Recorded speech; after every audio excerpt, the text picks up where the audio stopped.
Margaret and her two brothers, Paul and David, shared a small hut right outside the village. It was so hot one summer night that Margaret couldn't sleep. Sat up in her bed, and in the darkness, she watched the moon move across the sky.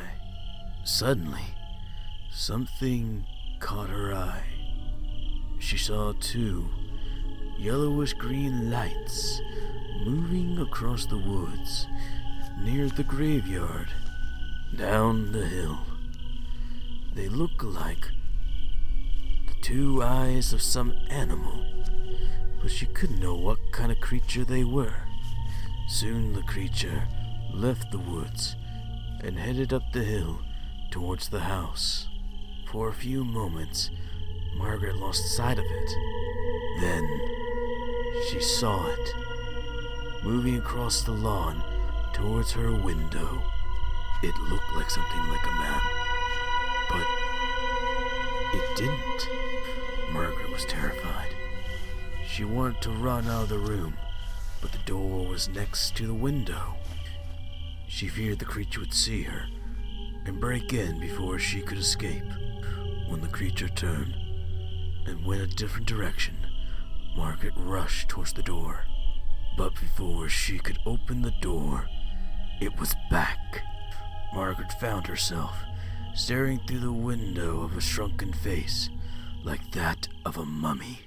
Its yellowish green eyes shimmered like that of a cat's eyes. She wanted to scream, but she was so frightened she couldn't even make a sound. The creature broke through the window, unlatched the window, and crawled inside. Margaret tried to flee, but the creature grabbed her. It twisted its long and bony fingers in her hair, pulled back her head, and sinked its teeth in her throat. Margaret screamed and fainted. When her brothers heard her piercing scream, they rushed to her room, but by the time they got the door unlocked, the creature had fled.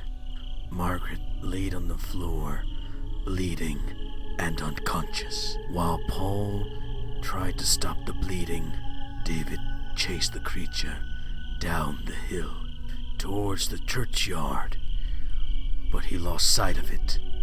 The police believe it was an escaped lunatic who believed himself to be a vampire.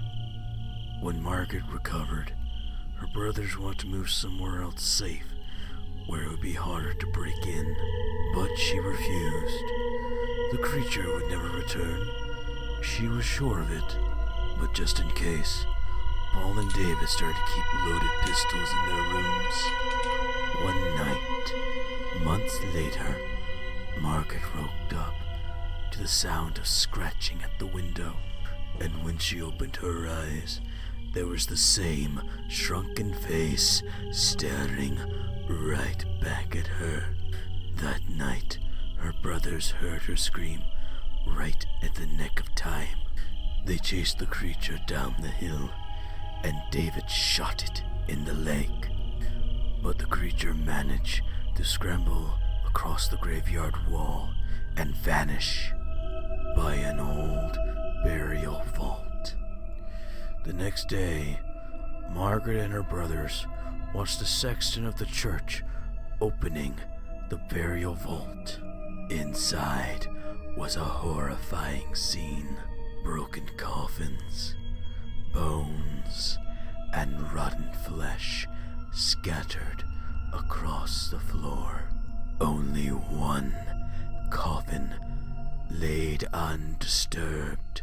When the sexton opened the lid, there was the creature that attacked Margaret. The tattletale bullet was lying in its leg.